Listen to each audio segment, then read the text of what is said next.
যারা মহিলাদের ইজ্জত নিয়ে ছেলে খেলা করবে তাদেরকে এনকাউন্টার করা হবে, কেউ আটকাতে পারবে না। প্রকাশ্য মঞ্চে দাঁড়িয়ে এনকাউন্টারে হুঁশিয়ারি এক বিজেপি নেতারা বলছেন, বাংলায় মহিলাদের সম্মান নিয়ে ছেলে খেলা করলেই এনকাউন্টার। শুক্রবার উত্তর 24 পরগনার ব্যারাকপুরের জনসভায় যোগ দিতে আসেন কেন্দ্রীয় প্রতিমন্ত্রী সুকান্ত মজুমদার। মঞ্চে বক্তব্য রাখতে উঠে সুকান্ত মজুমদার রাজ্যে মহিলাদের ওপর হওয়া অত্যাচারের প্রসঙ্গে বলেন, 2026 সালে পশ্চিমবঙ্গে পরিবর্তন হবে। পরিবর্তন হলে 2011 সালে যেমন তৃণমূল কংগ্রেস বলেছিল বদলা নয় বদল চাই, তেমন কিছুই হবে না। হবে দুষ্টের দমন ও সৃষ্টের পালন। তোলাবাজদের বাড়িতে বুলডোজার চলবে, কেউ আটকাতে পারবে না। যারা মহিলাদের ইজ্জত নিয়ে ছেলে খেলা করবে তাদেরকে এনকাউন্টার করা হবে, কেউ আটকাতে পারবে না। কি বলেছেন সুকান্ত মজুমদার, শুনবো।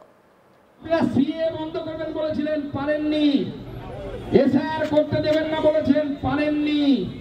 আর এবার 26-এ পরিবর্তন হয়ে দম থাকলে আটকে নিন, বিজেপি সরকার তৈরি হবে। এখানে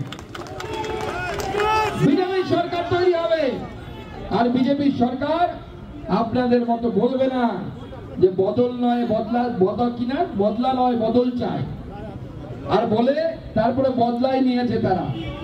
বিজেপি সরকার এলে পরিষ্কার কথা, দুষ্টের দমন সৃষ্টের পালন হবে। তোলাবাজদের বাড়িতে বুলডোজার চলবে চলবে চলবে, কেউ আটকাতে পারবে না। যারা মেয়েদের ইজ্জত নিয়ে ছেলে খেলা করবে তাদের এনকাউন্টার হবে হবে হবে, কেউ আটকাতে পারবে না, কেউ আটকাতে পারবে না। নন্দীগ্রামে তৃণমূলের প্রার্থী হওয়া প্রসঙ্গে সুকান্ত বলেন, আমার কাছে যা খবর আছে তা হলো অভিষেক ব্যানার্জি নন্দীগ্রামে লড়াই করতে পারেন, আর সেই কারণে নিজের চামচা অফিসারদের ওখানে বদলি করা হয়েছে। ওনার উপমুখ্যমন্ত্রী হওয়ার খুব শখ, সেই কারণে আগামী বিধানসভা নির্বাচনে উনি নন্দীগ্রাম থেকে দাঁড়াতে পারেন। অন্যদিকে ভবানীপুর থেকে লড়তে পারেন মমতা ব্যানার্জি। চিন্তা নেই, দুটি আসনই বিজেপি 2-0 করবে। সুকান্ত মজুমদার ঠিক এই নিয়ে কি বলেছেন, শুনুন। আমার কাছে যা খবর অভিষেক বন্দ্যোপাধ্যায় এবার তৃণমূল কংগ্রেসের তরফ থেকে নন্দীগ্রামে বিধানসভায় দাঁড়াবে, সেই জন্য নিজের ধরা অফিসারদেরকে ওই জেলাতে ট্রান্সফার করা হচ্ছে।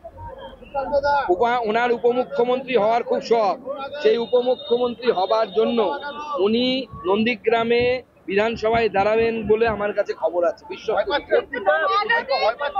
ভাইপো ভয় তো পাচ্ছেই। প্রতিটা থানাতে ওসি বদল করা হয়েছে দুদিন আগে, কেন? ভোটের আগে কালেকশন করার জন্য। ওসির পোস্ট তো প্রাইস পোস্টিং, আপনারা জানেন তো, এক একটার দাম ওঠে, দর ওঠে, নিলামে যেরকম দর ওঠে। বনগাঁর ওসি হলে দর বেশি, বর্ডার এলাকা আছে, মাল পারে পয়সা পাবে, যেরকম দর ওঠে। যেখানে দর বেশি সেখানে নতুন লোক নতুন পয়সা দেবে। এতদিন যে ওসি ছিল সে আগে পয়সা দিয়েছিল, সে তার এখন দেবে না। এখন নতুন দর উঠিয়ে এই ভোটে লড়ার জন্য ফান্ড তৈরি করছে তৃণমূল। নির্বাচন কমিশনে কি বলবেন? তৃণমূল সাংসদরা আজকে গেছিলেন, তারা বলছেন যে বিএলওরা মারা যাচ্ছে যেভাবে এফআইআর এর কারণে, সেই কারণে তারা। আরে আপনাদেরকে তো প্রশ্ন করা উচিত ছিল, বিএলওরা অন্য রাজ্যে কেন মারা যাচ্ছে না, এই রাজ্যে কেন মারা যাচ্ছে? মুখ্যমন্ত্রী ভয় দেখিয়েছেন তাদের চাকরি খেয়ে নেওয়ার, সেই জন্য ভয় মারা যাচ্ছে।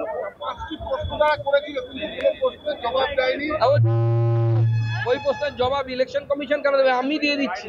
ভুলভাল প্রশ্ন করেছে, প্রথম প্রশ্নটাই তো একদম ডাহা ভুল, মিথ্যে, মানে এমন ভুল যেটা সাংসদ কিভাবে আছে এদের তো যোগ্যতার উপর প্রশ্ন চিহ্ন লেগে গেল।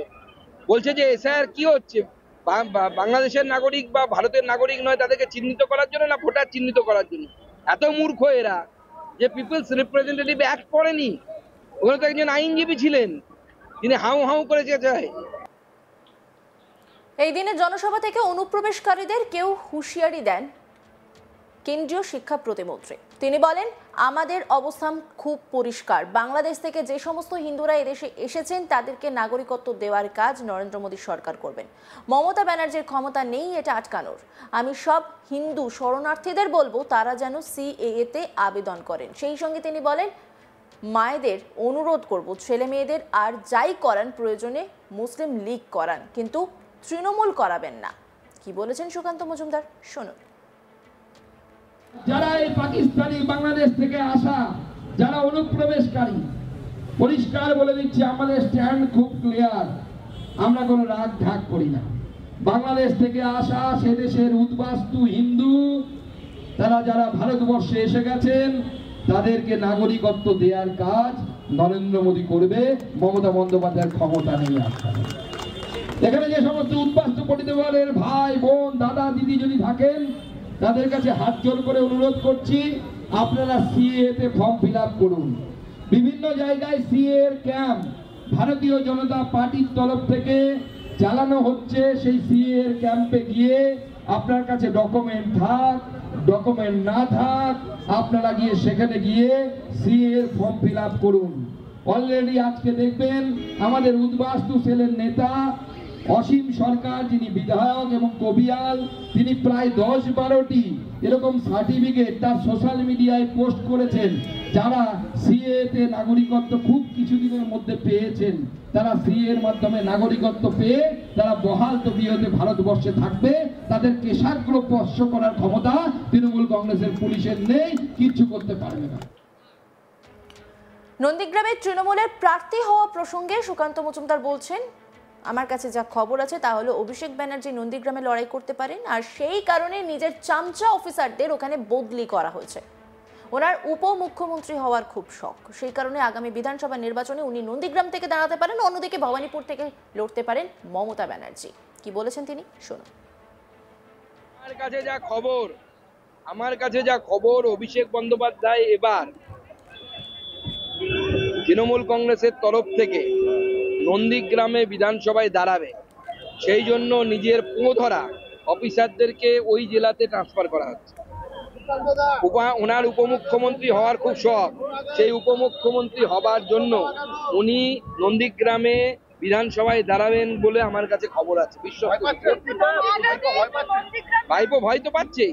প্রতিটা থানাতে ওসি বদল করা হয়েছে দুদিন আগে, কেন? ভোটের আগে কালেকশন করার জন্য। ওসির পোস্ট তো প্রাইস পোস্টিং, আপনারা জানেন তো, এক একটার দাম ওঠে, দর ওঠে, নিলামে যেরকম দর ওঠে। বনগাঁর ওসি হলে দর বেশি, বর্ডার এলাকা আছে, মাল পারে পয়সা পাবে, যেরকম দর ওঠে। যেখানে দর বেশি সেখানে নতুন লোক নতুন পয়সা দেবে। এতদিন যে ওসি ছিল সে আগে পয়সা দিয়েছিল, সে তার এখন দেবে না। এখন নতুন দর উঠিয়ে এই ভোটে লড়ার জন্য ফান্ড তৈরি করছে তৃণমূল। নির্বাচন কমিশনে কি বলবেন? তৃণমূল সাংসদরা আজকে গেছিলেন, তারা বলছেন যে বিএলওরা মারা যাচ্ছে যেভাবে এফআইআর এর কারণে, সেই কারণে তারা। আরে আপনাদেরকে তো প্রশ্ন করা উচিত ছিল, বিএলওরা অন্য রাজ্যে কেন মারা যাচ্ছে না, এই রাজ্যে কেন? অন্যান্য খবরের আপডেটের জন্য অবশ্যই নজর রাখুন আজ তাক বাংলার ইউটিউব স্ট্রিমিং এ। লাইক, কমেন্ট, শেয়ার এবং সাবস্ক্রাইব করতে ভুলবেন না।